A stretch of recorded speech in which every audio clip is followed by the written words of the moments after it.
Unfortunately, virtually all of the orgasms that are available to us in the mainstream media and in porn are fake.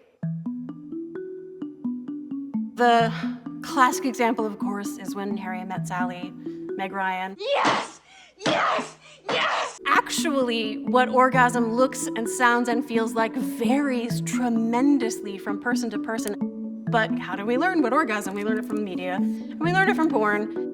And then we think we are doing it wrong if that's not what our orgasm is like. And we're not. We're doing it right. We're just not doing it the way we were told. And if other people have a problem with the way our orgasms actually are, well, those are not the people you have sex with.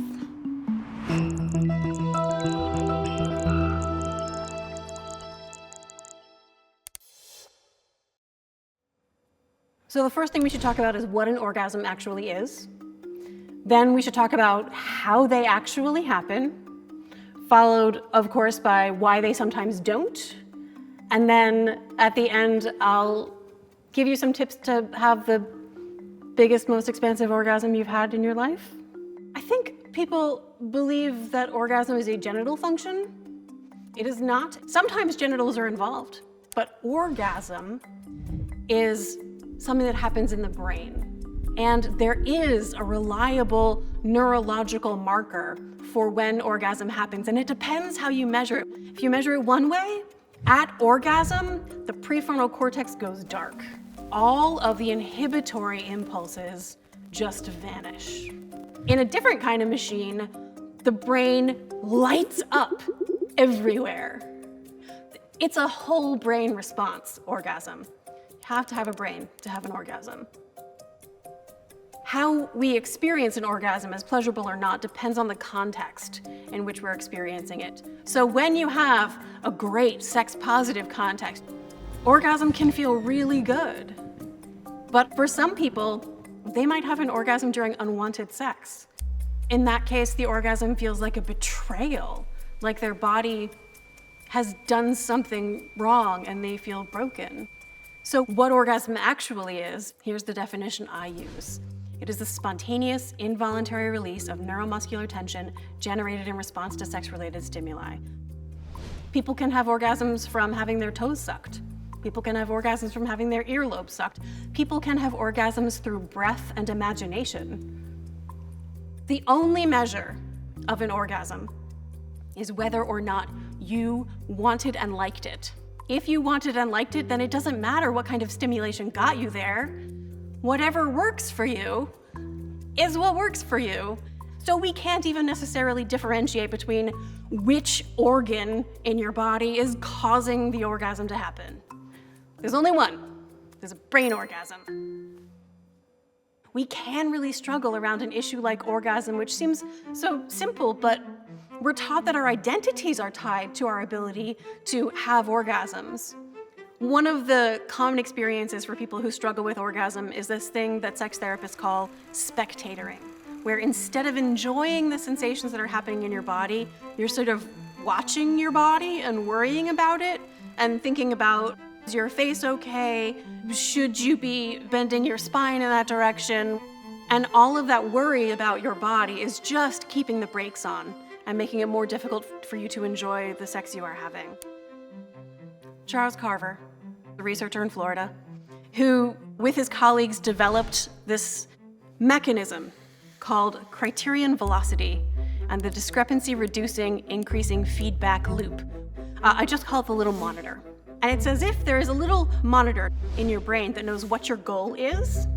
It keeps track of how much effort you put in toward that goal, and it notices how much progress you're making toward that goal. And it has a strong opinion about the ratio of effort to progress. When your little monitor switches its assessment of your goal from being attainable to being unattainable, it pushes you off an emotional cliff from frustrated rage down into a pit of despair.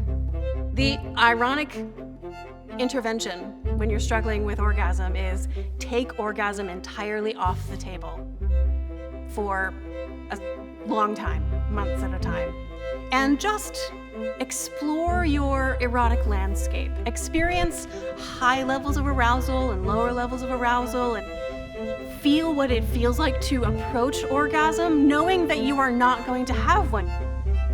The reason we take away the goal entirely is to help the monitor relax. Are you achieving your goal? If your goal is pleasure, and your little monitor is like, pleasure, check.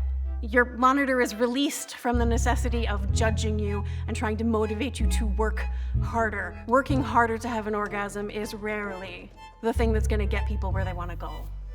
And if people struggle too long and they feel like there's something wrong with them and they're broken, they absolutely find themselves in a pit of despair.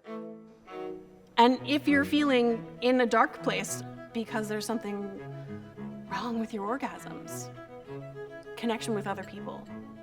Connection is the most important antidote to the darkness. The only measure of an orgasm is whether or not you wanted and liked it.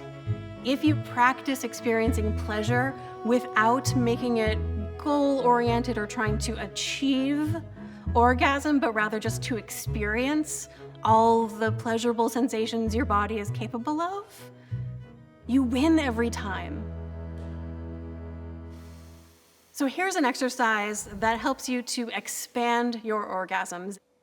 Anyone with any set of genitals of any gender identity can practice this. You can do it alone or with a partner. This takes about an hour generally, and it takes a lot of practice. You gotta choose how you spend your time. You could do this or you could just watch Netflix. It is not necessary in order to be a sexually well person by any means. It is the equivalent of running a marathon. Nobody needs to do it, but if you need a hobby, I recommend this one. Versions of this are part of tantric meditations where they use kundalini breathing in order to access different spiritual states. But ultimately, it's about the physiology of how orgasm tension generates and dissipates. And when you can get to a place where as much tension is coming in as is going out at the same time, it's like every cell in your body is resonating at the same rhythm, like you're a bell that's ringing. You're gonna notice some things about this practice that will probably remind you of mindfulness or other forms of meditation, especially breath meditation. I'm gonna ask you to pay attention to the sensations that are happening in your body. And that comes really easily to some people, and for others, it is quite difficult. They get distracted. And that's fine. Like a mindfulness practice, if you notice other distracting thoughts come along, and maybe it's a thought about body self-criticism, maybe it's a thought about the past, just hello, distracting thought. I'm gonna put you on a shelf right now, and I'm gonna turn my attention back to the sensations that are happening all over my body. Every orgasm is different from every other orgasm, but there are some strategies that work for a lot of people to move in the direction of having quite an enormous orgasm. You imagine arousal from 0, not at all aroused, to 10, currently having an orgasm. You stimulate yourself in whatever way works for you, up to about a 5. And then you allow that arousal to dissipate. You let yourself get back down to a 1.